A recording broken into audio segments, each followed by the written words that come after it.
Darryl say, are you feeling better? Thank you.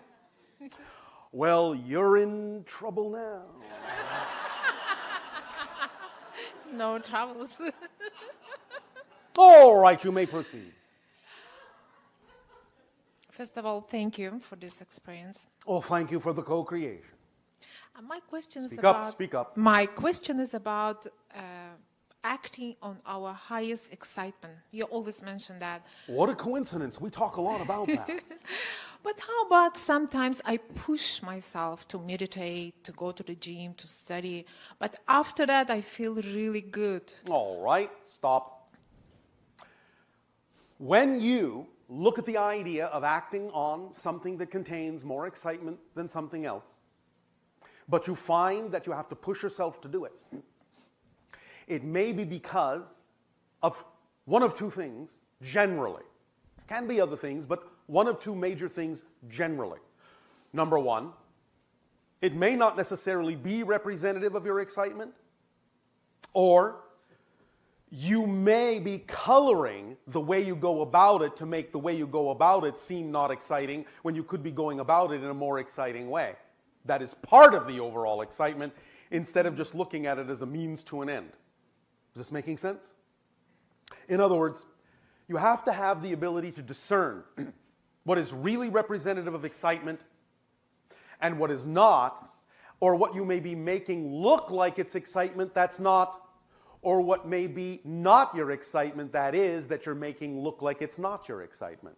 Many things in your belief system can color the way you look at the way you go about doing things. And if you have a different definition, a different belief about a process that is different than the thing itself, and you're not seeing the whole thing, the process and the thing, as one thing, then you will separate those things out and saying, well, the thing itself is exciting when I do it, but getting myself to do it is difficult. Well, that means you're making a segregation between the idea of doing it and getting to do it, when it's actually one thing. If it was something you were really excited about and doing it in the most exciting way you can imagine, nothing would stop you. There'd be no hesitation, and there would be no difficulty. Is this making sense? Usually fun things come, easily. You just don't have to push yourself. Exactly, and that means then you're in alignment with not only the thing itself, but all the ways in which you allow yourself to arrive at the doing of that thing, which are actually all part of doing that thing. This is why we say when you act on your excitement, it's very important, not just the thing itself, but how you do it, where you do it, with whom you do it. All the components have to be in alignment with the excitement, or it's not really a holistic definition of the thing that excites you the most. Do you understand? Yes, makes sense. So because you have to push yourself to do things, that only means that either you are coloring the way you're going about it, and there could be a more exciting way you could go about getting to that and doing that thing, and you have different kinds of ideas about what getting to do it means, or it's really not necessarily something that excites you at that moment, and you're forcing yourself to do it when you could be doing something more exciting. How to distinguish? Well, as I said, it takes honesty. It takes real self-evaluation. You have to be honest as to whether or not you're actually coloring it. But it comes with a simple question. Again, what would I have to believe is true relative to this experience about myself that makes me feel what I feel? Where's the resistance coming from? What is it I'm actually resisting? Resistance is usually the product of fear. So even though a thing may excite you, there may be something you're attaching to that thing, some belief, some definition, that for some reason dampens the excitement, and dampens the excitement in certain aspects that are connected to it. So you have to look at it holistically. So let's ask these questions to be more specific. You have used the idea of meditation as an example, yes? Yes. When you're doing the meditation, are you excited about doing it? Yes or no? Yes, during and after especially, I All feel right. very good. So the question would be, what's different in your definition between doing it and after you do it to getting to do it? What difference in definition are you making between starting to do it or going to do it as opposed to doing it? What's the difference? Laziness, let's say. I don't know what There is is really this. no laziness. That's really not a realistic answer. Because again, it's not that you're lazy, it's that you're resistant. And you're resistant to something specific. Wow. So what is that specific thing in your mind going around in the unconscious mind that causes you to resist doing a thing you say is exciting? There has to be a definition there that doesn't make it look exciting, or you wouldn't feel resistance to doing it. You would just do it. So what is the definition you're holding on to that makes it difficult for you to do something you say is exciting? What are you afraid will happen if that's exciting too? Basically nothing. You I'm have to be afraid of of something. I don't know at the moment, maybe. Speak up. I don't know the answer yet. Yes, you do. Really? Absolutely. You're just not being honest enough yet. Wow. Let's reverse the question in a different direction. Why are you excited about the meditation? What do you think you're getting out of doing the meditation when you do it? Because I connect, I feel good. It feels good. It basically. feels good. Exactly. And you connect. Exactly. All right. And afterward, there is a kind of an afterglow. You still feel connected. You still feel good. Yes. All right. What is it about before doing the meditation that doesn't feel the same way?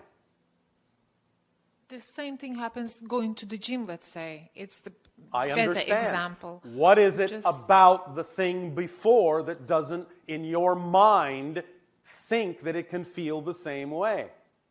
What are you making an assumption about that makes the thing before the thing seem to be something different that won't feel the same? Wow. Can you be specific about what it is you don't enjoy about getting to do it as opposed to doing it?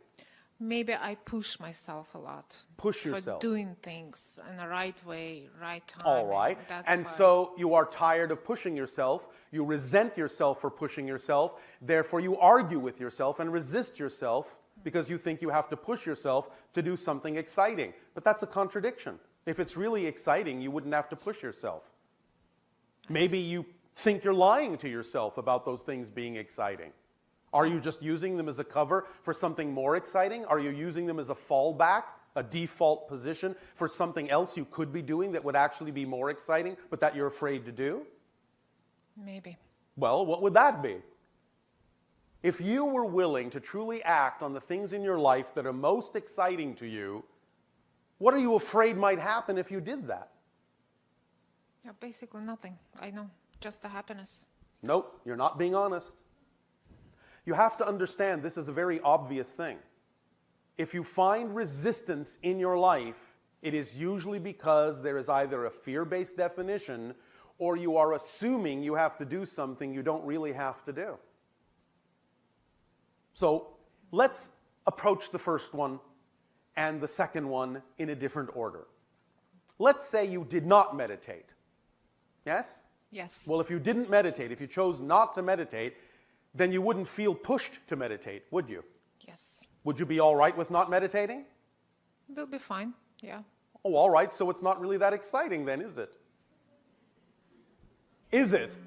That's If you're okay with not doing it, trust me, you're not passionate about it. Yes. You understand? Understand. All right, that's the key. You're not really doing the things you would actually find most exciting. You're just using stand-ins and pretending that they are, and that's why you resist doing them. Yes, of course, they may feel good when you do them, but the point is your resistance is coming from the fact that that's not really the most exciting thing you could be doing because you're very readily willing to give it up. And if you're really passionate about it, you wouldn't be. That's what you would Wow. resist. Okay. You understand the difference? Yes. Yes. Is this helping? Very much. All right. Is something illuminating within you? Absolutely. One more question. Yeah. If I can. Speak up. I remember just you mentioned once about control from outside. There is no You such said thing. There's no such thing. You said there's a game like they want you to believe that they are controlling you. Yes. But it's just a game. Well, in other words, they're very clever, very smart. They know how to communicate certain things. But the greatest power that they have in the negative context is getting you to believe that they have more power than they do.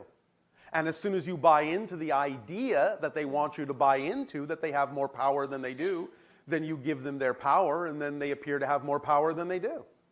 That's the game. Don't play the game. Okay. Does that help? Very much. Thank you. Go and find something that you're really excited about. Thank you. And then there will be no resistance whatsoever. It will take a team of wild horses to keep you away from doing it. Oh, wow.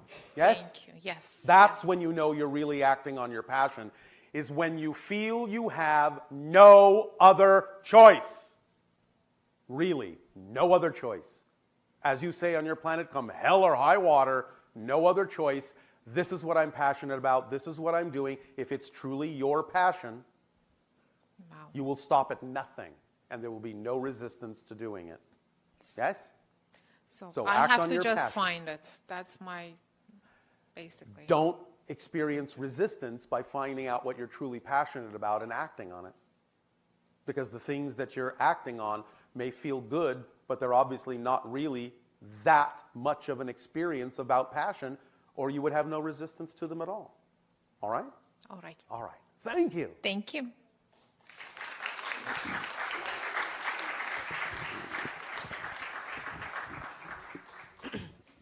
Hello, Tadeo.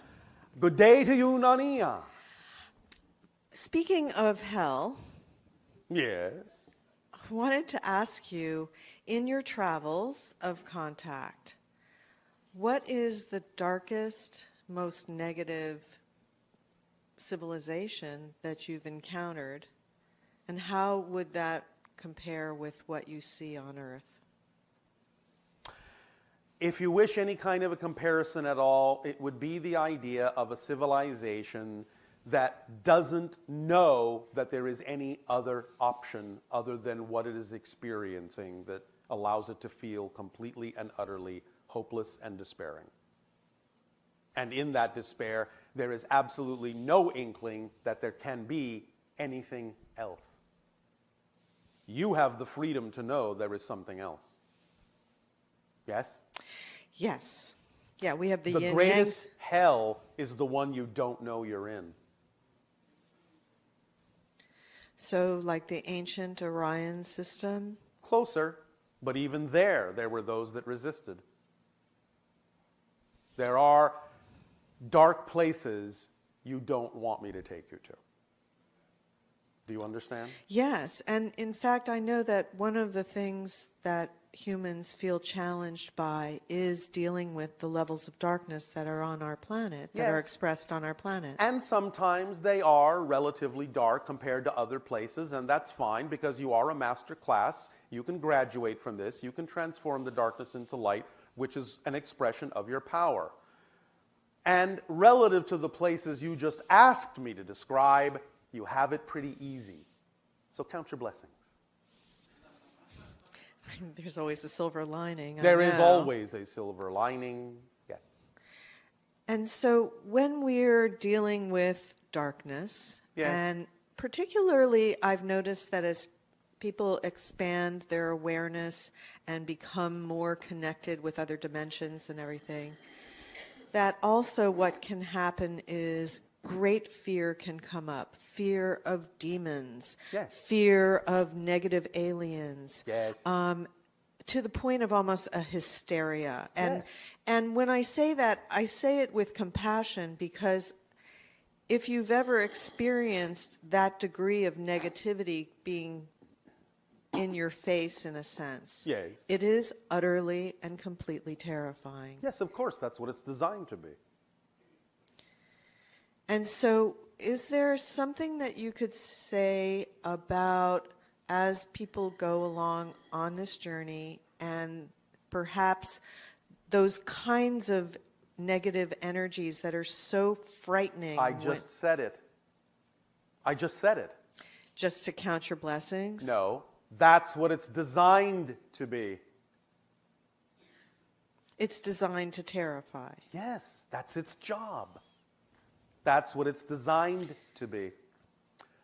You have the entire spectrum of experience within creation. Some things are designed to reflect joy.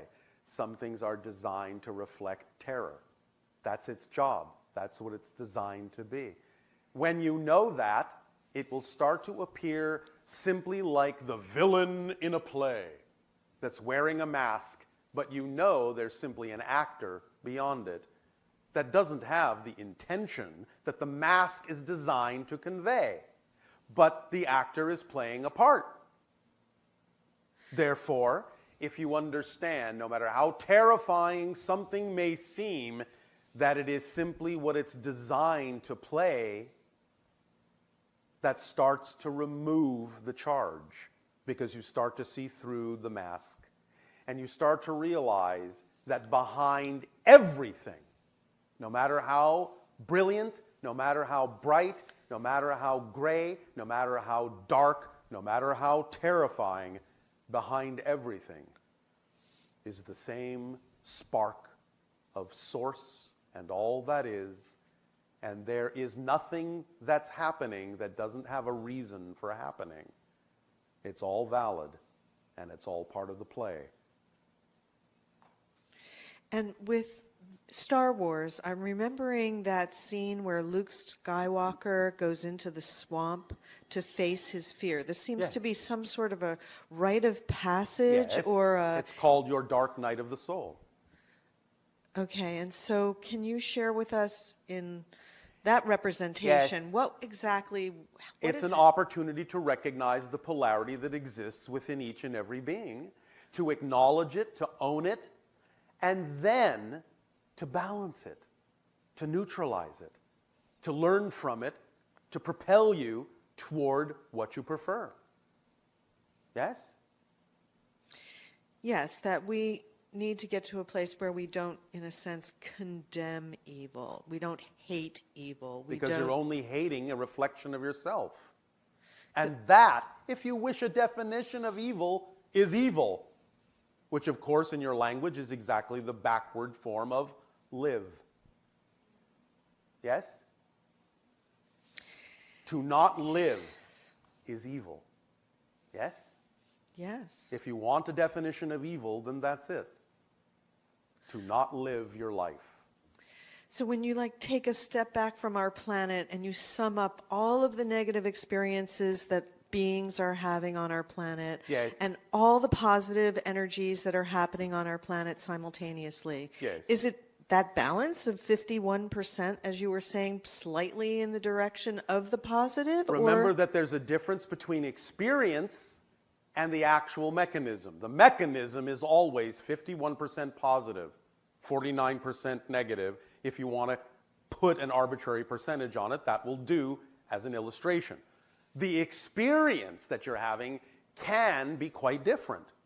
But if you know that it's only an experience laid on top of the mechanism, then you will know that even though the experience may seem to be 99% negative and only 1% positive, that experience is still laid on top of a structure that by definition has to be more positive than negative. And that's why you can always find a way to transform any negative experience into a positive one by keying back into your knowledge that the structure underlying it can only be mostly positive, and therefore there is always an opportunity to get something positive out of it, even when it appears to be mostly negative, because that's just an illusion. It's just a play. It's just doing the job that was written for it in the script.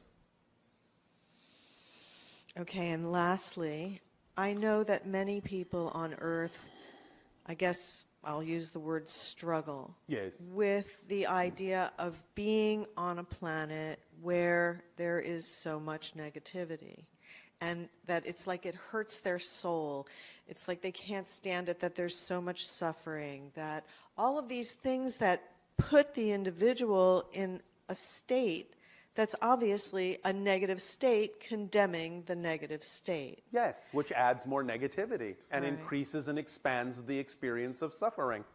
Instead of using the suffering as a lesson to create a reality where there is no longer suffering, which would be the compassionate way to read the suffering. to understand that someone who is choosing an experience of suffering can actually be a great teacher exercising great power enough to be willing to express an experience of suffering so that others may avoid it if they take that path. But if they simply go into the idea of negativity about it, then they're only increasing the suffering, and they're actually missing the point of why a masterful being may have chosen to experience suffering, to illuminate to others that they don't have to experience that. Yes?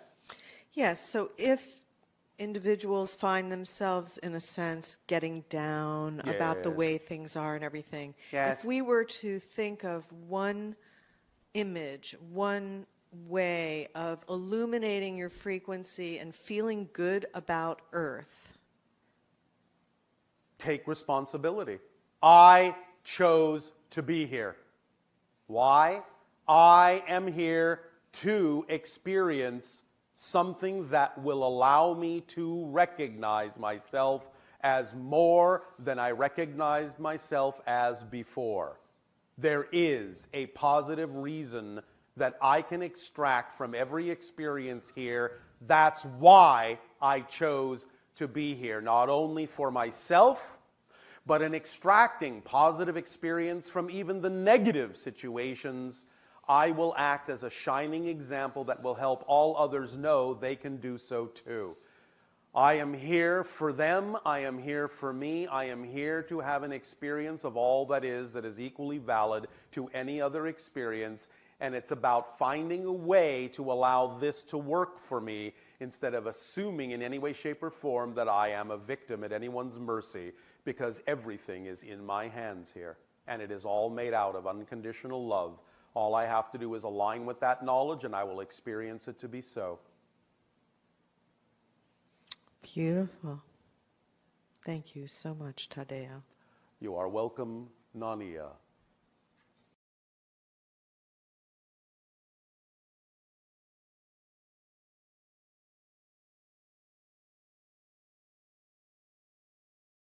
Yes? Okay.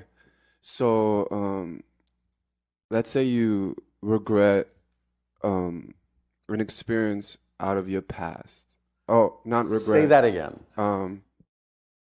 You had a sexual experience when you were a kid Yes. that you regret, All right. and because of that, I Yes. feel not all the way pure. All right.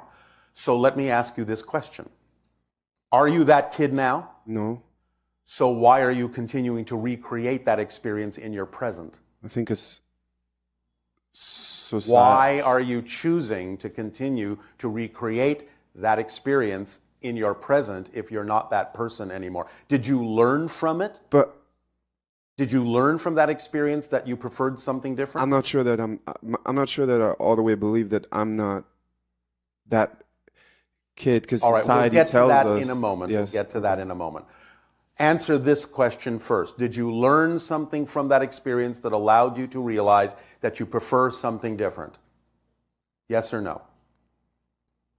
Yeah. All right. So are you applying that new knowledge in your life now? What you learned, are you behaving in a different way? Am I behaving in a different way? Yes. All right. So doesn't the new behavior supersede what happened in the past? What does supersede mean? Take the place of. Doesn't it replace what happened in the past because you have learned from it and are now applying a new behavior? Doesn't that make you a different person?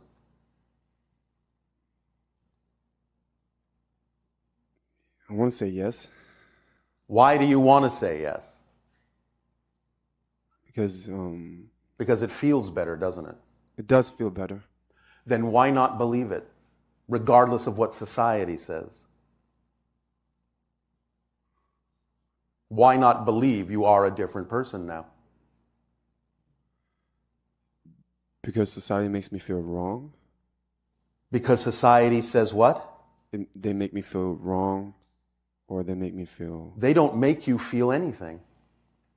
They may suggest how you could make yourself feel, but if you don't prefer to feel that way, why are you agreeing with them? because you're the one making yourself feel what you're feeling. No one else can make you feel anything. That's right. So I know. I just practice. So is there a way to get there? Is it probably by following my highest excitement that eventually... The formula will help. But Okay. you also have to really understand how things work, what the structure of existence is like. Everything exists here and now. You understand that time is an illusion? Yes. Even your scientists understand this now. Yes? It's not real. It's a side effect. Time is a side effect of your consciousness shifting through billions of parallel reality moments every second. So if everything exists here and now, the only way you can experience what appears to be different moments is by actually shifting your focus within the now to a different now, which means you're a different person. Because everything that changes in the now changes everything in the now. It's not the same reality from one moment to the next, literally. Otherwise, you wouldn't have the experience of time. So the idea is that you literally are a different person when you change anything about yourself, and you're becoming a different person billions of times a second. So it's not about the idea of learning how to change, it's about the idea of realizing that you're constantly changing and constantly a different person in a different reality, in a different version of Earth, moment to moment to moment to moment to moment to moment to moment, and you get to say what you are, what person you are, how you define yourself every single moment. So you get to choose. As I just said, your greatest power is the freedom to choose who you prefer to be. And it doesn't matter what anyone else thinks you should be. They're not living your life. They're not your reality. You are your own universe. So be who you prefer to be. Define yourself as you prefer to. Behave as you prefer to, knowing that it's just as real as anything else you've ever done, because that wasn't actually you. You have to understand that everything exists at the same time, which means every single moment is actually about a different person. So even though you might have this illusion of continuity, that younger person was you, it isn't you. It's a different person. You're a different person than that you. It's not the same you. It may look like you may be creating a continuity that makes it seem like there's a continuous stream between that younger you and this particular you, but there isn't. That's an illusion. That's a different person. It's not you. You've changed, and therefore you're a different person, literally. Yes? Yes. That's how it works. So be the person you know you are now, instead of recreating the idea that you are still a person you've never been. You've never been that person. Now that you are defining yourself in this way, that definition literally makes you a completely different person who has never been that other person. This is what we call the 13th step. This is the idea of the true understanding that every change is total change and that things are changing, as I said, billions of times per second. I'll use the analogy that people on your planet often use of what you call addiction. When you see people suddenly stop doing addicting behavior, some kind of miraculous shift where one day they are having that behavior and the next day they are not, it's not because they actually stopped doing it. It's because the person they've become never did it. They have no history of doing it, and that's why it's so easy for them to not have any urges about the idea that they used to do it, is because they never did. They're not the same person, literally, anymore, and never have been that person. The illusion of continuity is broken. That's how you allow yourself to know you're changing, truly changing, into different people every moment. Let go of the illusion of continuity that anchors you to a past you never had, because everything is created from the present, including the past. So my past is even different now. Yes. Okay. That's the idea. Now, it's going to seem to be. Whatever you create yourself to be is going to come with whatever past you still believe is relevant to you. But as you change the relevant definition, you're going to create a past that makes sense for the person you are now, because that's how it works in space-time. If you change yourself differently enough, you have to create a past that makes it make sense in space-time as to how you became the person you are now, which means you had to have had a different past than you had before in order to be the person you are now. Because everything is created from the present. There's no such thing as the past. It's an illusion. It's just another parallel present reality that you can decide to experience or not. So break the continuity and realize that every single moment that you become a different person, you have a different past. It may seem like it's always been the past, but that's just what has to come with it in order for you to have a sense of continuity in space-time reality. Okay. Many of you don't even know how many pasts you've experienced.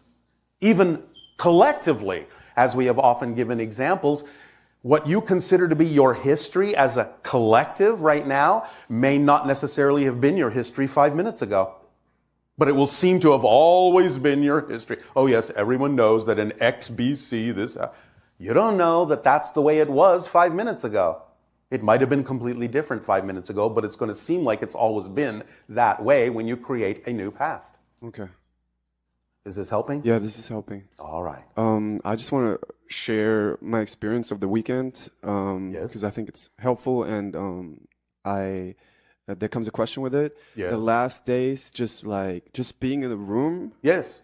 I asked the question the first day, but just being in the room, I felt like my vibration was shifting on a level. Yes, because you are picking up on the frequency that we give off through the channel's body, and you're willing to match the frequency that's a higher frequency representation of yourself. And I also think because I allowed it this time Yes. too, because you taught us to see everything as a positive in the Yes. formula. Yeah. And also remember what we have called the AAA formula. On your culture, you have the synchronous convenience of having something called AAA, which you often use to rescue you when your vehicle breaks down. So the idea is we're suggesting a different AAA formula when you feel that your vehicle, yourself, has broken down and you feel the need to be rescued. Allow yourself to remember this AAA formula. A, acknowledge what you have, not what you don't have. B, appreciate what you have. And number 3, allow what needs to happen next to happen. Acknowledge, appreciate, allow. That's all you need to bring yourself back to center. Acknowledge what you have, not what you don't have. Appreciate what you have, and allow what needs to happen next to happen. Is this part of the excitement formula too, or? It is a subset of it. It's a permission slip designed based on it. Okay. Yes. Now, in the excitement formula, what really helped me to increase my vibration is the I feel like I always followed my excitement. Well, not always. Not always, but recently I've been really going for it and All right. not doing the not having the insistence. Yes. But I feel like where I always when something happened that I didn't like so much, preferred. Is it truly a recognition of neutral non-preference, or is it a fear reaction? You have to have the ability to discern that honestly within yourself too. It might have been a fear reaction, but I cleared that out. All right. By giving it the possibility that it's giving it a positive meaning. It doesn't mean that you say that what is negative is positive. It means you stay in a positive state so that you can recognize how to use what is negative in a positive way. How do you stay in a positive state if you see something? Did we not explain that before? What other choice are you giving yourself? Why would you leave the positive state? What reasons are you creating to leave it? It's just a natural reaction of It is not a natural reaction. It is a learned reaction. So how do I relearn? By following the formula and keep practicing it until it becomes not second nature, first nature. So by following the formula, it will automatically... Keep doing it, just like anything. If you want to learn to play an instrument, what do? You keep practicing. So just keep doing it. Every chance you get, remind yourself to go back into that state. Okay. That's it. That's all you have to do. I have a question about the formula. Yes. And I make it as an example because I think it's easier. This morning, so my highest excitement today clearly was coming here. Otherwise, you wouldn't be here. Exactly. But I realized there's a difference in excitements. So let's say my highest excitement is here, but yes, there's a time span from me waking up to me getting here. So why can't that be exciting too? That can. I'm just asking if, because when I wake up, in between those little moments, should I still ask? Every moment can be as exciting as the next. It doesn't matter what it is you're doing. Do it in the way that's most exciting for you. Even the simple things, getting out of bed, getting dressed. Do it in the way that's most exciting for you so that you are allowing those moments to be what they can be. Don't diminish them. Don't devalue them. No, of course, yeah. So on the way to my highest... No. It's not on the way. Every moment is part of your excitement if you allow it to be and act as if it is and do it in the way that is most exciting. You're making a difference between those moments and other moments by saying, I'm on the way to my excitement. No, every moment.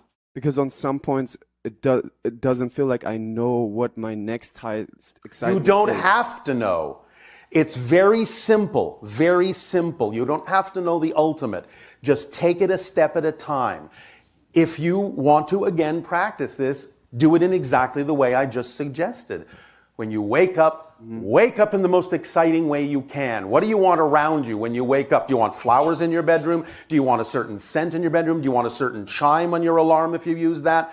Do you want to wake up to music? Wake up in the most exciting way you can. If you want to stay in bed for a few minutes and recount your dreams, and that's more exciting, do it.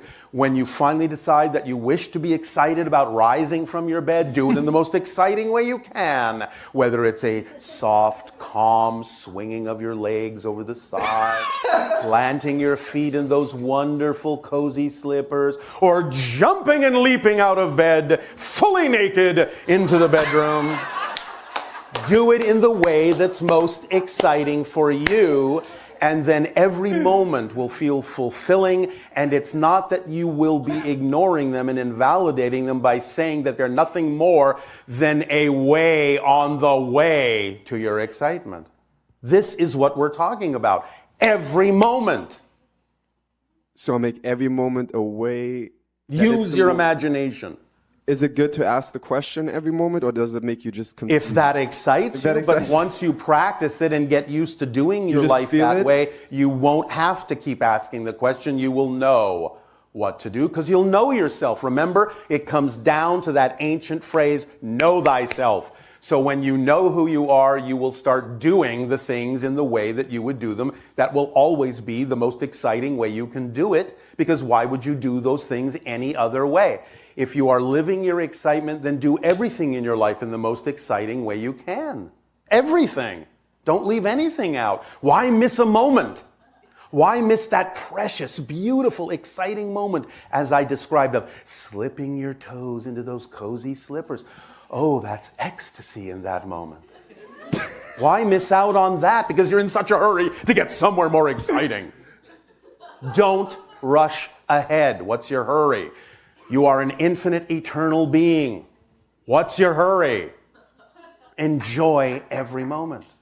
Okay. All right, does that help? That helps. All right. Then I would suggest that for the moment, you find the most enjoyable way to get back to your seats. Oh, thank you. Thank you.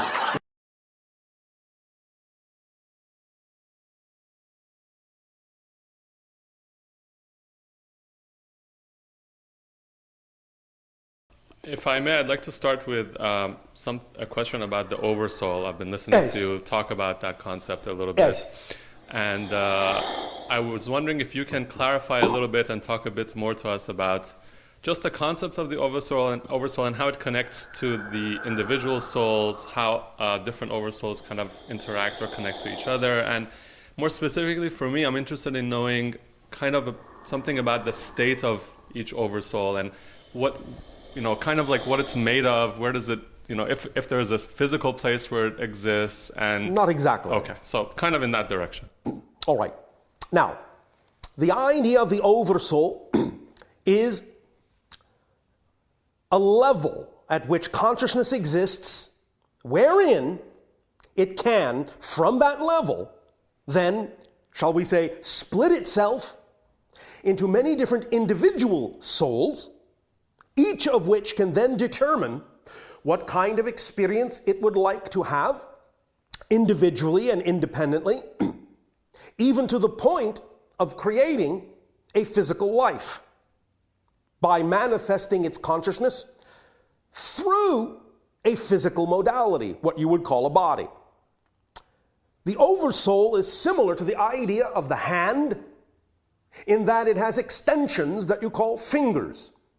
So the oversoul would be the whole hand, and the individual souls and physical lives would be like the fingers. So the oversoul can experience many, many lives all at once, as information from every single individual soul is always feeding back into the oversoul, the collective soul. Does that make sense so far? So far, yes. All right. So you can look at it as a vibrational level of consciousness, a vibrational level of energy that allows a much more expanded and aware expression of consciousness to exist that can then individuate itself into different levels of consciousness from that point by lowering its frequency, lowering the frequency of its extensions, so to speak, to whatever point it wishes to, even unto the idea of lowering that frequency of the extension into physical materialization. But it's like a probe. You might say the oversoul is a collective consciousness that can send out extensions or probes into a variety of dimensions, a variety of experiences, and receives along those lines, along those linkages, all of the experience, all the information that those probes, that those extensions are plugging into. Make sense? Mm-hmm. Now, oversouls obviously can connect in a similar fashion to other oversouls on the same level. Again, what it takes is simply a certain adjustment of frequency to do so. Because remember, frequency is the only thing that differentiates the one consciousness out of which everything is made. Mm-hmm. So, when the oversoul itself, a particular signature vibration, thus adjusts its vibration to be that which is inclusive of the vibration of another oversoul, an automatic communication and communion and linkage is made. Mm-hmm. Does that make sense? Sure. All right. Does this answer the question specifically enough, or is there some more detail you wish to go into about this idea? I would like to go into more detail, whether you'd like to just go yourself or I can ask more follow-up questions. By all means, you may guide the conversation. Great. So that we are addressing specifically what it is you wish to learn. Thank you. So one could say, correct me if I'm wrong, that at the highest level, the oversoul is consciousness itself. Is the one. The one, exactly. Yes. Now, as you come down from there and it splits off into different levels and then again down from there and down from there, my question really is, do oversouls at those levels only exist in the form of frequency, or is there some physical manifestation at those levels as well that goes on? And to what extent are they aware of themselves as individual oversouls or individual All right, segments? It will depend. Okay. And what it mostly depends upon is whether or not an environment can be created that can actually handle the physicalization of the oversoul. Mm-hmm. For example, dolphins are individualized souls. Whales are multiple dolphin oversouls. You follow me? No, sorry. All right.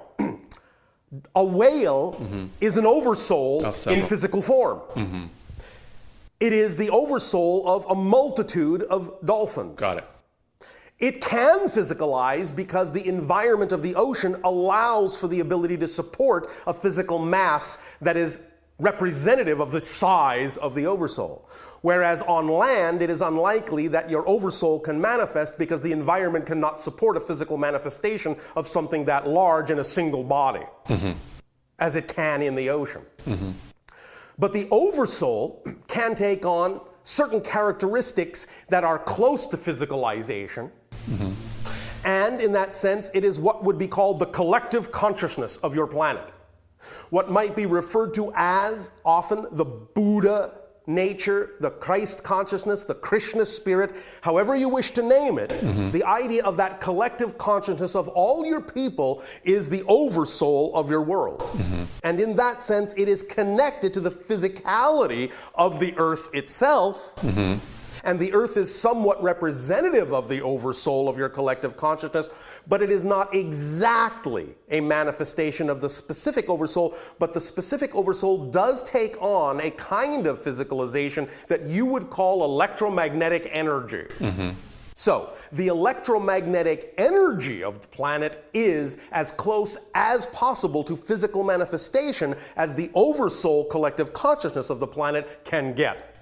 Make sense? Yes. Does that answer your question? Very much. And one more quick follow-up. Yes. So is it fair to say that's a really good analogy, or rather a good visualization for me? And is it fair to say in that case that there is one oversoul, if you go enough levels up, that all of the physical beings on Earth ultimately connect to or flow from? Yes. Okay. And above that, Exactly. there is one oversoul that connects all physical beings within, again, a certain grouping, and above that, an oversoul that connects all physical and non-physical beings above a certain grouping, and on and on and on, all the way up to the one. Sure. That is everything. Sure. Does that make sense? Yes, thank you very, very much. Thank you. Very, very much. Hi, Bashar. A And to you, follow-up. good day. Good day to you. A follow-up to that question. Yes. That is, why does oversoul do that? Why does oversoul? Because oversoul can. That's its nature. Any purpose to it? Well, yes, to learn, to grow, to be, to experience. Okay. Remember, that which is does not need a reason to be. It already is. So it just does what it does because it can.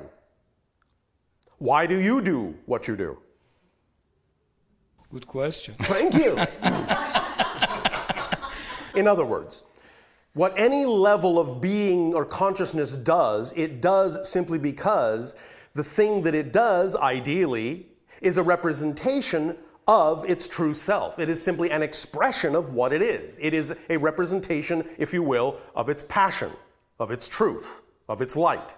It is simply an expression of who and what it is as an individualized concept within creation. It is simply being itself. Okay, one more follow-up on this, and I'll give it to Ali. How does this oversoul grow by this experience? I think that's what you just mentioned. Yes. It becomes more aware of more of all that is. That's what growth is remembering more and more and more of what you are on every level. Growth is always, on every level, more of remembering more of who and what you are as all that is. Does that make sense to you? Yes, it does, actually. Thank you very much. Hi, Bashar. And to you, good day. Thank you for your presence. And yours as well. A follow-up to the... follow-up after follow-up. All right. We shall follow. Okay. As the oversoul extends itself yes. and has its purpose, how does it extend its purpose to its extensions, and what is the role of the free will within the extensions? Thank you. The idea, again, is that every oversoul has a particular signature frequency. There is always a little bit of that same signature vibration in every extension. And it is through that similar vibration that there is always a line of communication and connection from the individualization back to the oversoul and vice versa. Does that make sense? Yes. Then, once the oversoul extension makes up its own mind, shall we say, based on what represents it as itself, based on what makes it unique, it then can manifest the concept of free will by making choices, but the free will also always be in alignment with what is best serving the highest good of the whole connection back to the oversoul and all that is as well. Does that make sense? Yes. We will explain a little bit more clearly. If you have, as you now have, a physicalized life, you may have brought into this life a particular kind of destiny, a theme that you will explore, that you've agreed to explore, a theme, a vibration, an energy that will connect directly back to the oversoul, that will enhance the oversoul's ability to know itself more. But how you explore that theme is left up to the free will of the individual you have created yourself to be. So you have free will working in concert with the idea of a predestined theme you will explore in this particular life. Remember that in other lives, you're already simultaneously exploring other themes as the oversoul. But your life is unique and uniquely exploring a unique theme, and it is left up to the free will of that person to go about figuring out how it wants to choose to experience that theme in this reality. Because all of that information is going to feed the oversoul's ability to know itself more anyway. So it doesn't care how you choose to explore the theme, only that you do. Does that make sense? Yes, no, maybe? Yes, so it's kind of is it a hit and miss sometimes as far as the oversoul is concerned? Only because of the nature of the dimension you may find yourself in, it can seem somewhat hit and miss. From the oversoul's point of view, it will use all information to its benefit. Yes. But even though the individuated soul may physicalize in a physical life with an intention to explore the theme one way, the nature of the physical reality may suddenly give it the option to explore the theme in another way. And so it is up to the free will of the individual person to decide which way to explore that theme. In that sense, the oversoul doesn't really care which way it goes because it's going to learn something from it anyway. Yes. Every decision then that we make as an individuated soul Yes. is in the service of that theme. There are no decisions that are going kind of against the service of that theme, basically. Well, let me put it this way. Okay. Yes, you can have the experience of making decisions and choices that go against the theme, but really, that's one way to explore the theme. Sure, that makes perfect sense. You follow me? Absolutely. All right. Thank you. Because you're making decisions relative to that theme and not another one. Sure. All right. Makes sense. Thank you. Yes. Bashar, Yes. at your level of consciousness, can you easily connect to your oversoul? The We are oversoul of never your, unaware of it at this level.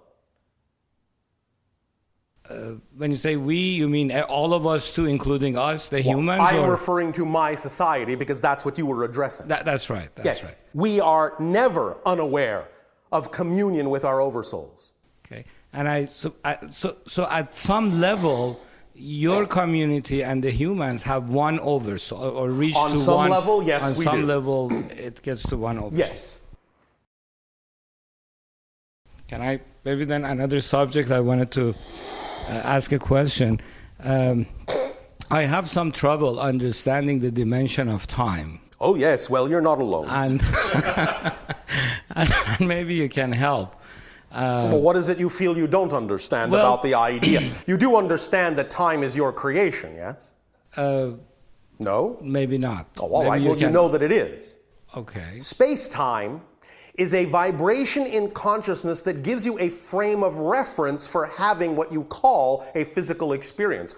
Without the vibrational frame of reference called space-time, you could not have an experience that you would call physical.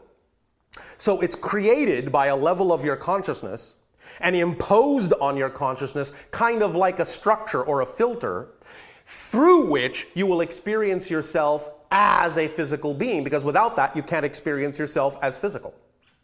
So space-time is created for the purpose of actually experiencing process in creation. Because without space-time, everything is created instantaneously. You see? Yes. So that you can experience the concept of process, you have to have a framework self-imposed upon your consciousness called space-time. It's like putting a helmet over your head and looking through a goggle that creates a certain look. Because without that, you can't have that look. You can't have that viewpoint. So time is an arbitrary illusion created by your consciousness in order to see yourself in a certain way, in order to experience yourself in a certain way. And that certain way mostly involves the idea of the ability to experience process. That things are in the act of being created, as opposed to simply instantaneously being, which is what it is on higher levels.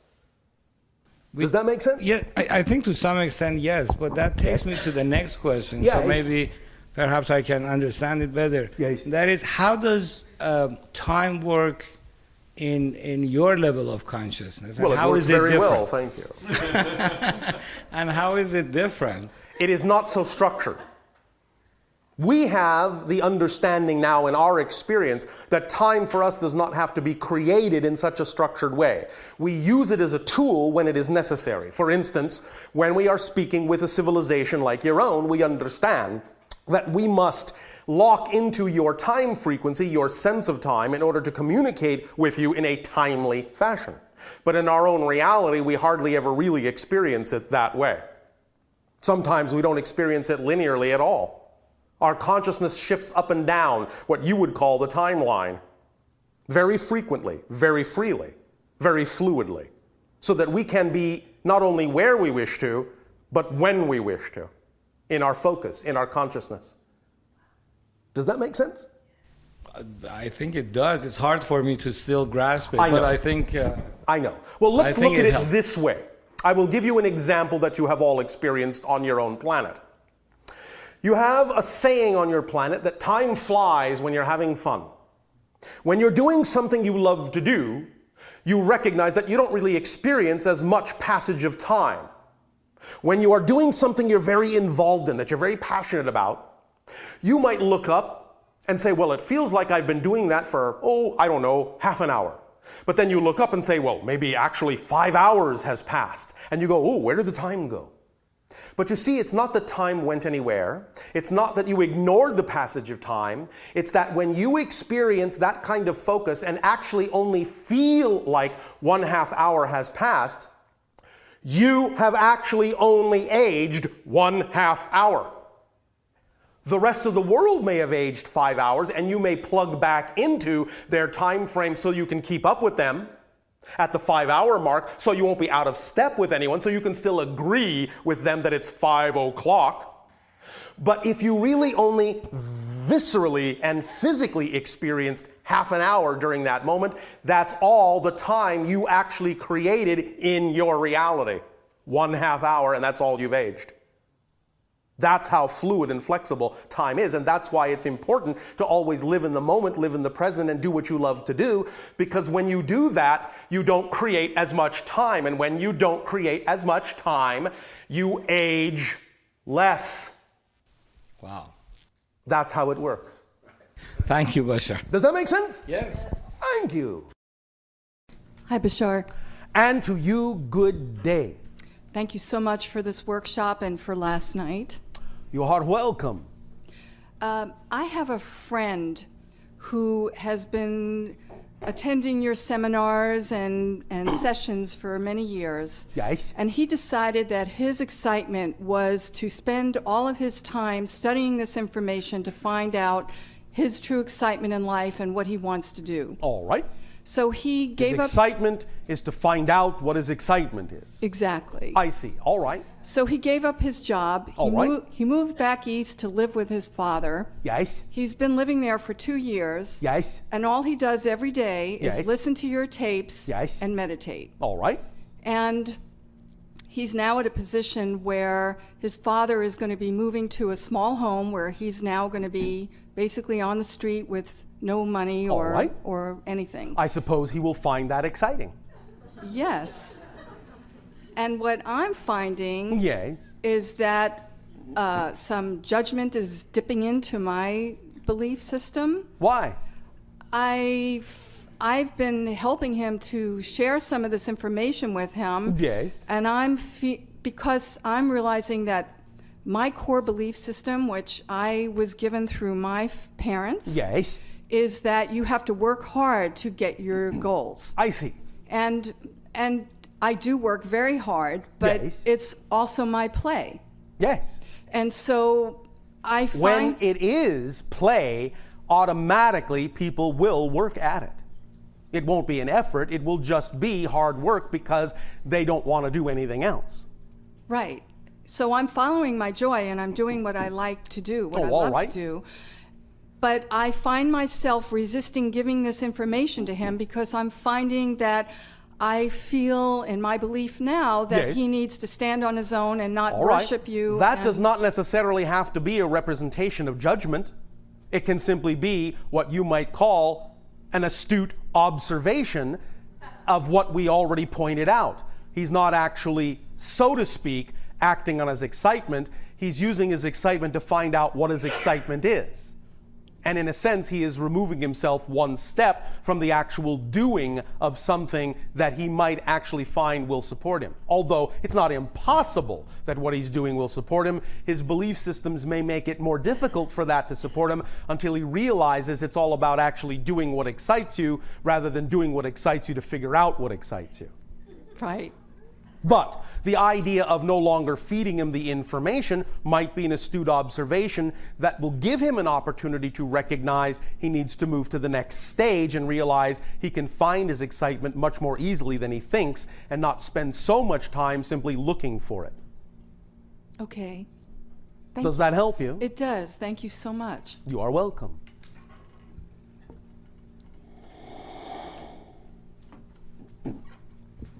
Hello, And to you, good day. thank you.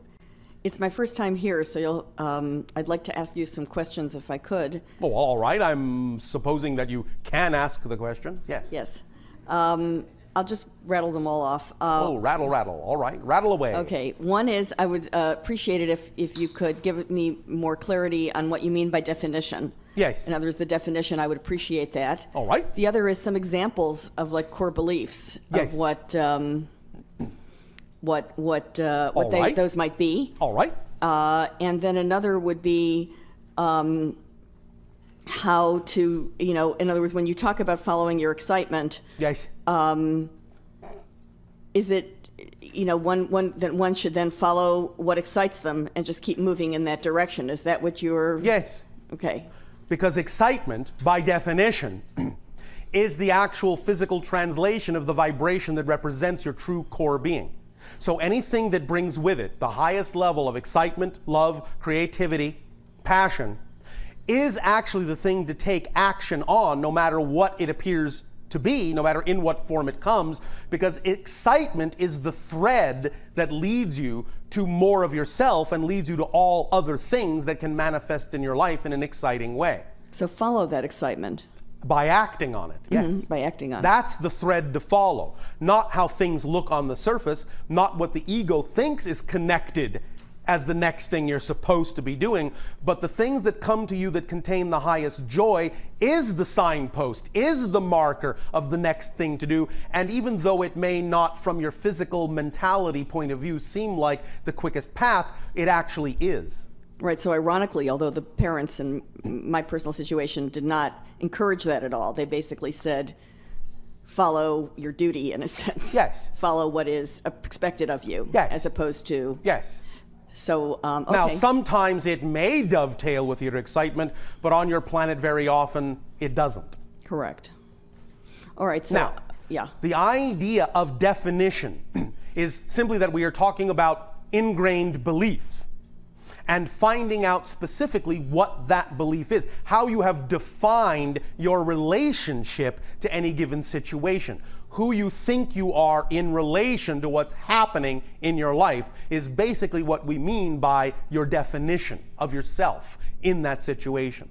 And the example would simply be that as you experience things, you have either certain kinds of reactions or responses to them emotionally.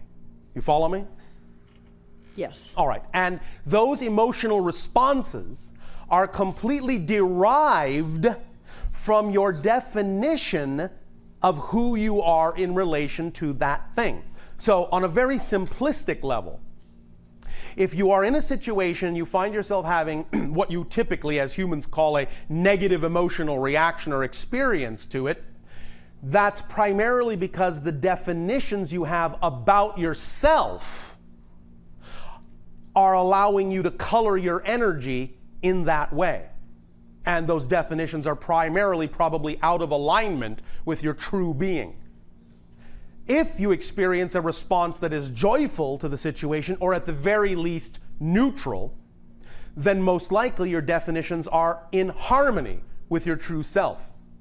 Who you define yourself to be in relation to that thing is more aligned, more harmonious. A core definition in a situation can be something along this line. Let us say a person feels that they are having negative emotional experiences with regard to the idea that they are struggling to create what they call abundance in their life, and they find it difficult to do so. The idea may be that when they get down deep into their definitions, they may discover that they have been taught conflicting beliefs. In other words, on one hand, the parents may have said, "You will never really be successful unless you are rich." On the other hand, they may also have been taught to believe money is the root of all evil. So, what they grow up with is this conflict, and they make a decision about who they are in relation to that, and all of a sudden it becomes more important to them to define themselves as a good person. But because they wish to define themselves as a good person in context to the belief they have been taught to buy into, they will say, well, the only way I can be a good person and not an evil one is to never be rich. And all this may be going on unconsciously within them, and so they will actually do their very best to keep abundance away in order to, in their definition of themselves, be a good person. But that's only because they're associating it to a definition they've been given that means that having money equals the fact that you're an evil person. You have to find that core belief, find out that that's the definition you may have, and then realize, wait a minute, I don't have to define that concept in that way. Just because someone has money does not automatically mean they are evil. You have to detach and disassemble that definition so it's no longer real to you. Bring it into consciousness, disassemble it, and then ask yourself, well, what definition would I prefer in its place? I would prefer to believe that I can be rich and be a good person, that those two things are synonymous, not the other thing. You've created a new definition of what is possible, of what is real. And in truly doing it, if that is really a core belief, you will then, by identifying it and redefining it, create a completely new vibration in your being that will then attract different things in your life that you will then respond to in a different way and experience a different manifestation. Does that explain the idea? Yes, so when fear comes up, then you look basically at what the fear is expressing as the definition? Exactly, because you see, you are a 100% energy. And fear is a manifestation of your energy. You experience that energy as fear by knowing that you have, or by understanding that it's only experienced as fear because it's being run through or being flowed through definitions that are out of alignment with your true self. You experience the very same energy as joy when you then run that energy through belief systems and definitions that are in alignment with your true self. Your true self being an aspect of creation who is unconditionally loving and loved. And so when you have definitions that are out of phase with that, vibrationally out of phase with that, your energy in that sense, its vibrational frequency will become, for lack of a better term, distorted. And you feel that distortion as the emotion you call fear. But that's a good thing, because if you do have those distortions, fear is the alarm bell that knocks on your door and wakes you up and says, hey, I'm letting you know in no uncertain terms, because you can't ignore me, that you have a definition that's out of whack, out of alignment with your true self. And so I'm giving you an opportunity to find out what that is, and therefore the fear has served a positive purpose. And using fear that way, redefining fear in a good way, in a positive way, is the first step toward changing definitions all the way down the line. Anything that comes to you is a messenger with information about more of who you are. And if you use every experience that way, by redefining it that way, then you will experience it that way, and it will take you further and deeper into yourself to discover more and more and more of what it is that makes you tick as a personality. Because your personality is a construct built up out of the definitions you believe are most true. And definitions always give rise to emotions, which always give rise to behavior. You cannot express a behavior without having a feeling, and you cannot experience a feeling without having a definition. If I say to you, you are ashkuda, how do you feel about me saying that about you? Fine. Well, not really one thing or another, because you don't really have a meaning for the word, do you? No. So you see, if I say, just an example, you're stupid, obviously that starts bringing up feelings in people, because you have given a meaning to the word and made it real. But if stupid becomes as meaningless as ashkuda to you, you will not react. You'll remain neutral and realize it's just a definition, and you can choose to give it a positive or negative spin as it relates to yourself, or recognize it has nothing to do with you, and then simply go on your way without having an emotional negative reaction to it. But it's all stemmed from the definition first. Without the definition, there is no feeling. Without that feeling, there is no behavior.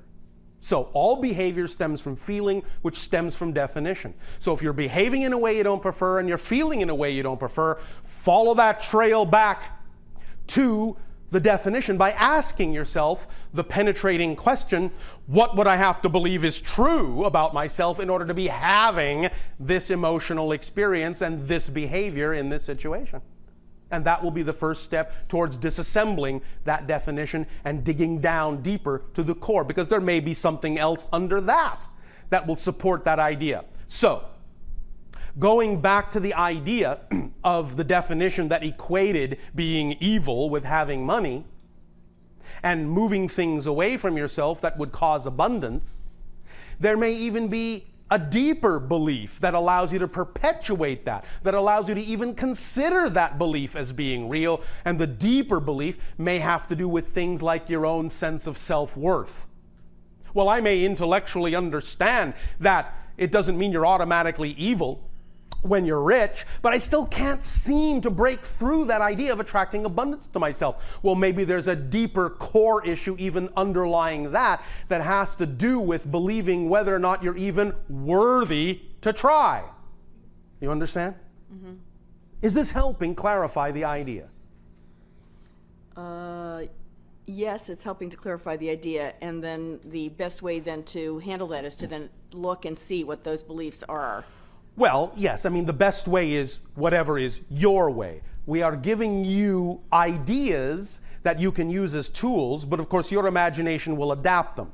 But generally speaking, on a fundamental level, yes, it is important, because you are a physical personality construct, it is important to find out what you're actually made of in order to adjust the construct that you are, the three-sided construct of definitions, emotions, and behaviors. You have to know what you're made of. So getting in touch with the fundamental definitions is like going back to the blueprint. If the house is leaning sideways and the materials it's made out of are shoddy, go back to the original blueprint and say, well, I can see that there's something here that's off in the blueprint, and that's why the workers brought shoddy materials, and that's why the house is leaning. If I correct the blueprint and say, no, get this material and build it this way, then they will bring in stronger materials and the house will stand straight.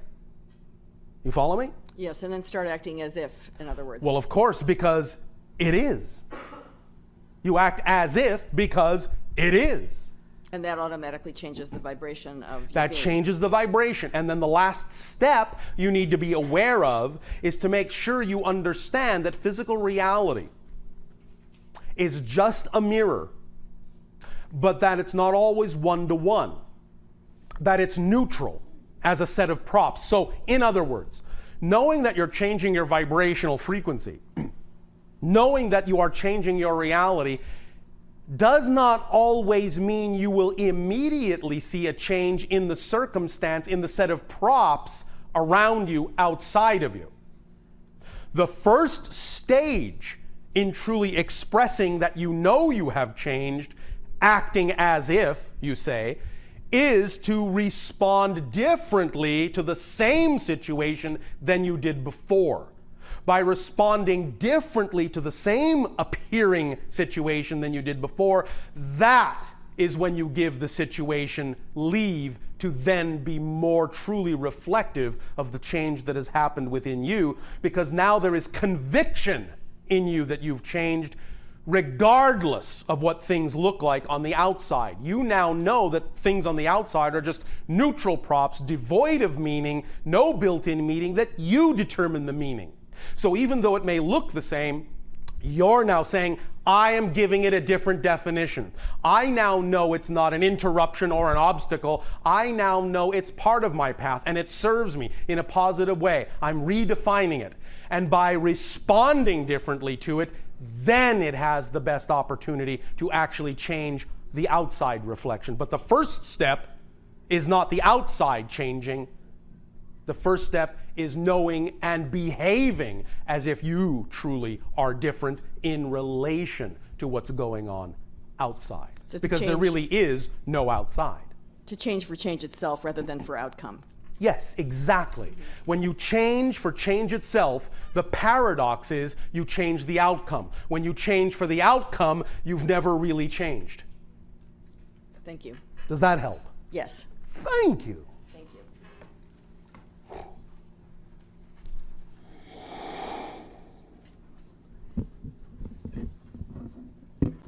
Hi, Bashar. And to you, good day. I have various questions too, and you may have answered a lot of questions I have with her question. That's all And right. there's I haven't answered yours. That's true. I know my passion, And that would be? music, All right. but I have a difficult. All right. Now, one moment before you go on. Okay. Remember also that we talk about the idea of following your passion, following your excitement, and also in this context today, the passion, the desire we're talking about is also for changing core belief. You follow me? Mm-hmm. All right, continue. Well, the core belief I want to change is I have been a healer for 15 years, and All right. I'm angry. You're I'm angry, an angry healer. That's right, Bashar. I'm feeling All that right. anger. A no-nonsense, knock-down, drag-out, angry healer. Yes. All right. I'm ready to give it up. and Oh, it's the- are you? Yes, I want to, but it's the money. It's the money. the surviving. Surviving. Ooh, not even living. Surviving. Ooh. And the funny thing is that I'm abundant right now. I see. I am being very well taken care of through my husband. Yes. But I That's don't. a form of abundance. Yes, but I want to find self-sufficiency. Well, go right ahead. And I want to go for my music. I want to let go of the healership. And, Go right ahead. But how? However, I understand you are physical beings. Please pay attention to your true system of beliefs. I know you want to get to the core things and change these, but while you are holding on to certain beliefs, don't short circuit yourself by moving into something you say is your passion sooner than your belief systems are honestly ready to let you do. Otherwise, you will just wind up jumping off a cliff and suddenly being surprised that you can't fly. As long as you still hold on to the belief that you will not fly, it would be wise not to jump off the cliff. Or at least start climbing down the cliff. As long as you believe your belief systems can support you that far, you can start some level of your passion, but respect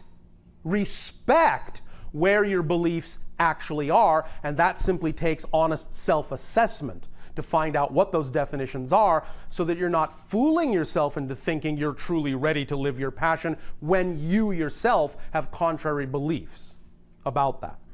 So it's all right to take your time, is all we are saying, as long as you respect where you're truly at with it. Now, if you really feel that you can take a bigger leap than you have before, then by all means take whatever leap you are comfortable with, but make sure it's simply as much as you possibly can do in the direction of your passion while respecting where you're really at. I'm not saying be hesitant.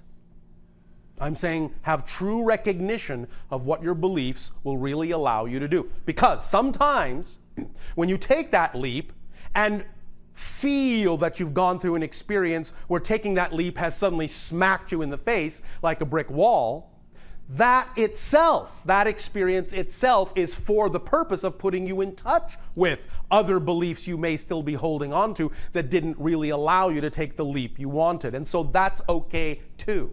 You follow me? Mm-hmm. Yes, Just use the experience that way, and you will be using it, let's say, appropriately. Nevertheless, you want to do your music instead of your healing, although there isn't necessarily that much difference between the two, is there? I'm not sure yet.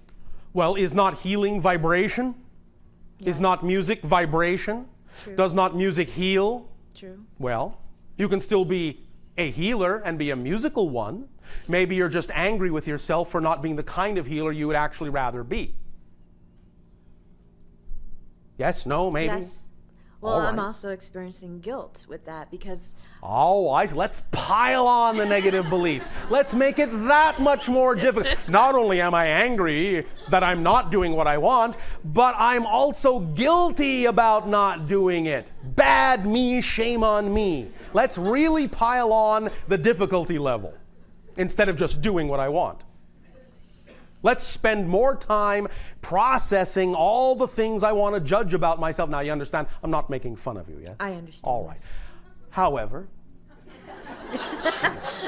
sometimes humans are so easy to make fun of. We just can't help ourselves. You know, because we don't have TV. You put on quite a show, all of you, and we are more than happy to watch. However, this is an interactive show. So, what do you gain? And here's where we connect. Very good for asking the question, very good for making the statement. Brilliant, thank you. Here's where we connect to the idea of really exploring core beliefs, because as we have said, the beliefs you hold on to, the definitions you hold on to because you want to.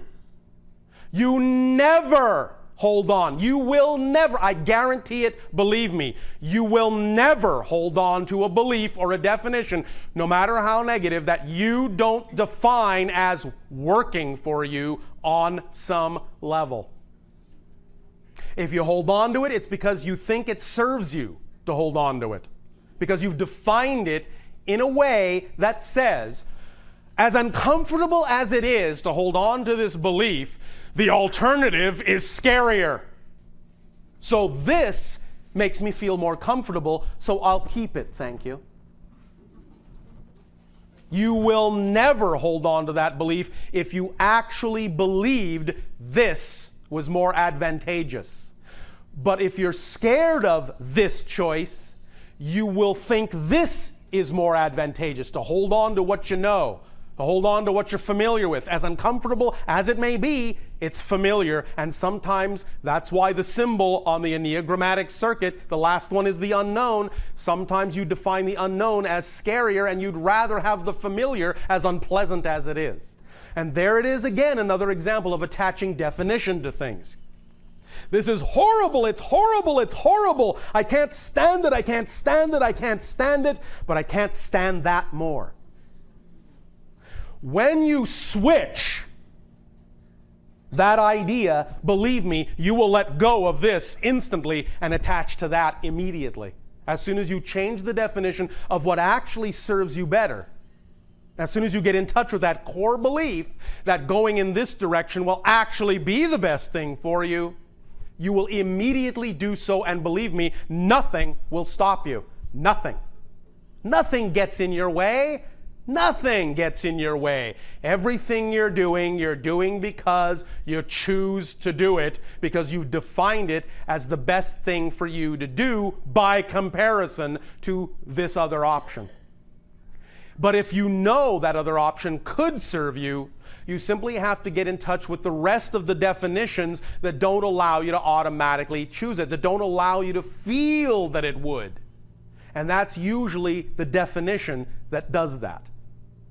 Is this making some sense to you? Yes, I just want to feel it so I can go. All right. Well, as you say, first of all, you're angry about doing something that's not really who you are. All right, that's fine. Natural anger, shall we call it alignment, energy alignment, that's what it's doing. It's aligning you with your truth. Natural anger lasts about, 15 seconds. Anything beyond that is judgment. You understand? Yes. Natural anger is energy alignment. It's the recognition that a thing is not you by comparison. And you go, oh, no, not me. That's not who I am. But that's all anger actually is. If it lasts longer than that, that's where these other definitions of judgment come in. Oh, guilty. Guilty for not choosing this sooner. Now I'm really angry. And the guilt feeds the judgmental version of anger and perpetuates and magnifies that, and you spend your day going around in circles dealing with that, instead of simply using the anger in a positive way and say, oh, this version of healing is not who I am. All right, this is. And start moving in that direction, because you know that's who you are, and because you know that's who you are, you know that's what will support you. Because what excites you the most comes as a complete kit.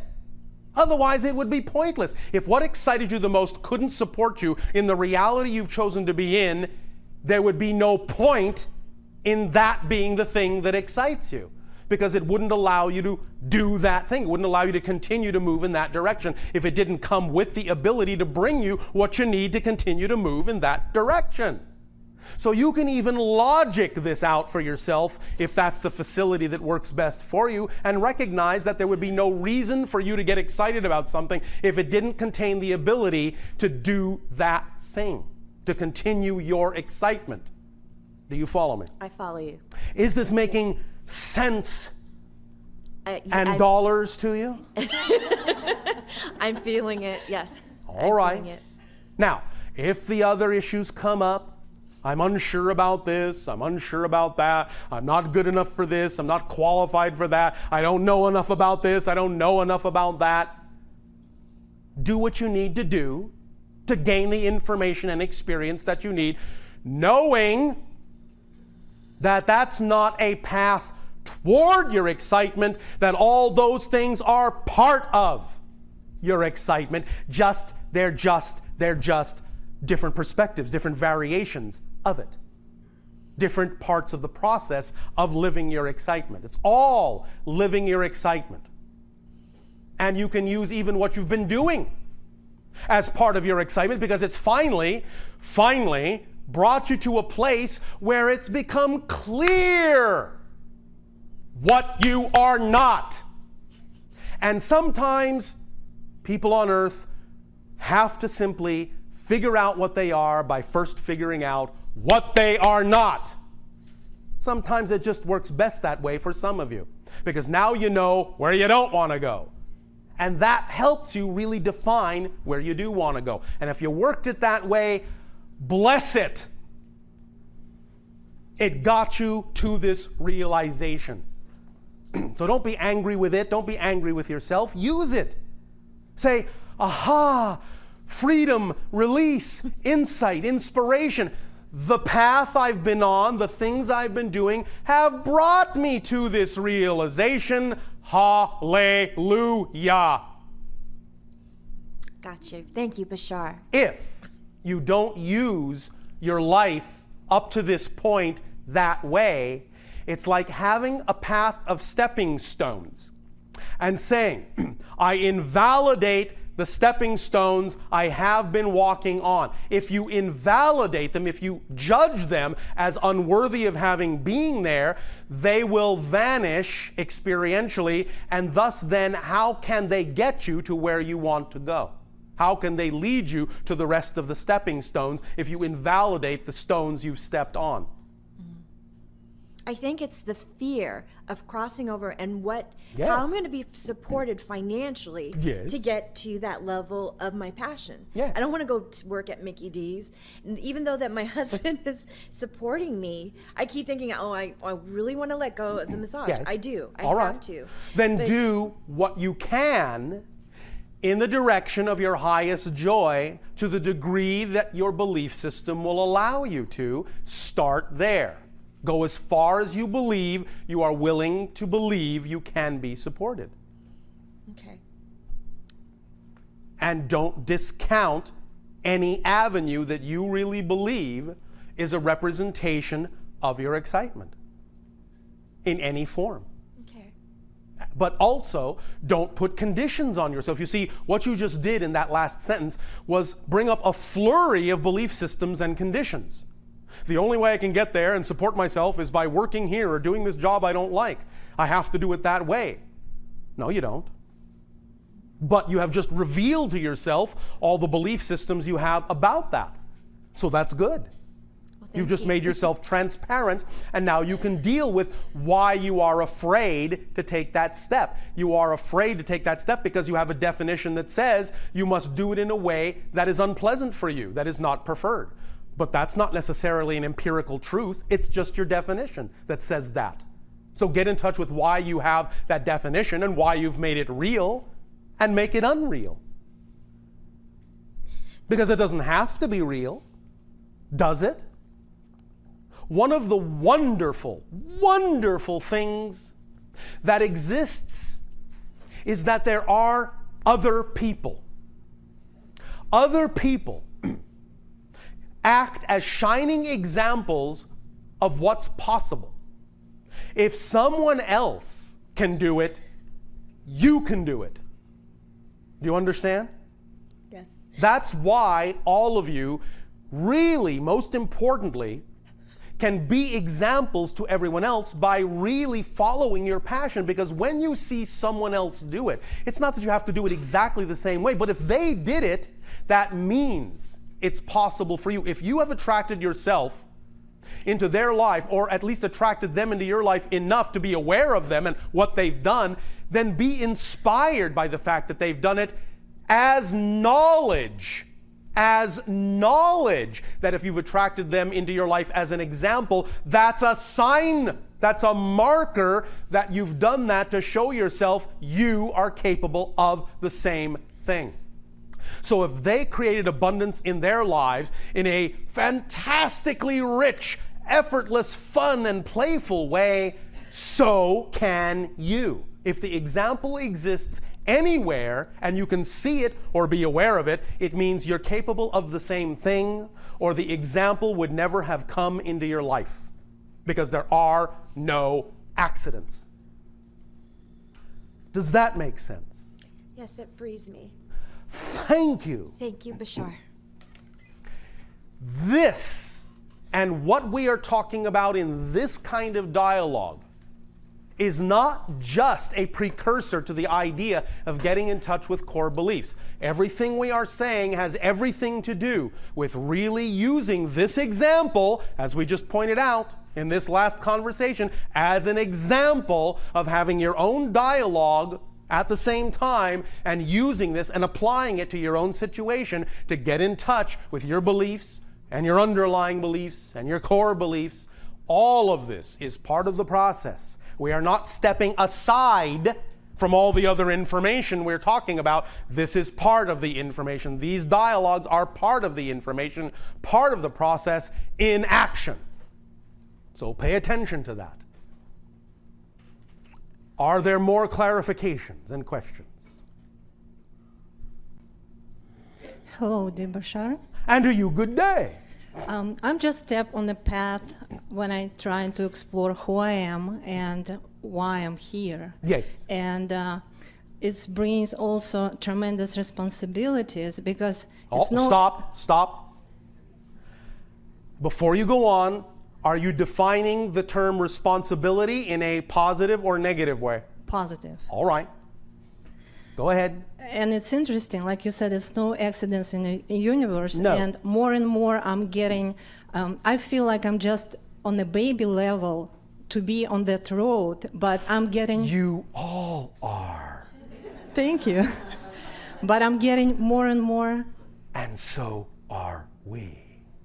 Thank you. We are always all learning. There is no end. So, we are all masters, and we're all on the baby level. And a master knows they're on the baby level. That's what makes them a master. Continue. It's interesting that I'm getting more and more information about stuff what even hard to comprehend by human mind, but it's very exciting and very interesting about the answer to question why I'm here. Yes. And I would like you, would you please scan my energy and maybe ask the guys on the other side. The guys? To get their permission. Because in a way, I feel that me and you are related. In a sense, we are speaking to the people we are speaking to because there is an energetic connection. Otherwise, you'd be talking to someone else. So there is a relationship, there is a relatedness to the energy connection. Now, with their permission, your permission, and this goes for all of you, individually as well as collectively, what will help clarify some of these issues is information that does already exist. If you're not aware of it yet, it would be perhaps advantageous for you to become aware of this information. And it is in the form of what we will suggest as 3 books. Read Journey of Souls, Destiny of Souls, and the newest Conversations with God book called Home with God. All 3 are specifically about choosing from the spirit level the idea of physical reality and what goes into it, and why you choose those things, and why you wind up where you wind up. Educate yourself, if you have not done so yet, with the information in those books. They will help you synthesize a better and clearer understanding of the processes and mechanisms that go on in the spirit world that wind up in what your lives turn out to be, and thus, in some senses, answer many of the questions as to why is this happening? Why am I this person? So read those 3 books, see what that does, process that information, and see if it will take you further toward answering the why. All right? Thank you. Thank you. Oh, one moment. One moment. Are you specifically or strongly attracted to the color lavender or the flower? Yes. All right. This is, again, coming from your guides as a very good focusing element for you. It puts you, in a sense, helps you put yourself in the proper vibrational state to best absorb this kind of information. All right? Thank you. Thank you. I also have a question, more specific question. Yes. Is one of my guide extraterrestrial? Yes. Can you name No. him? Okay, thank you. My other question, and was piquing my curiosity recently, it's about, and you brought it many times and even today, that it's no such thing as a past life, reincarnation. All lives are going on simultaneously. Yes, you can experience it as a past life, but they don't really exist in the past because there's no such thing. Everything exists now. Yes, but my question is, can I change my frequency to experience those lives and then change my frequency to the present frequency? And yes. Is it any effects of those parallel lives on a current frequency life? Yes, of course. They're all interconnected. There is constant communication and bleed through of information and experiences crossing all those lives. Constantly. You may not always know where it comes from, where an inspiration suddenly comes from, but it might be coming from an experience in another parallel life that you know you can use in this life, and so you simply make a connection, download the information, and use it without necessarily having to know it's coming in that sense from another life. You understand? Yes, but how I can achieve that? I was You don't necessarily always want to know where it's coming from, because that might slow down your ability to actually use that information in this life. When you need to know where it comes from, you will. All right. You can be open to exploring that idea, and when and where it's important for you to know that it's part and parcel of another life experience your oversoul may be having, then you'll know. But if you don't know, it's not always important for you to know, because it may not be part of your experience here to know specifically where that information comes from, because you need to use it in this life in the way you need to use it, not in the way that version of you needed to use it. Make sense? Yes.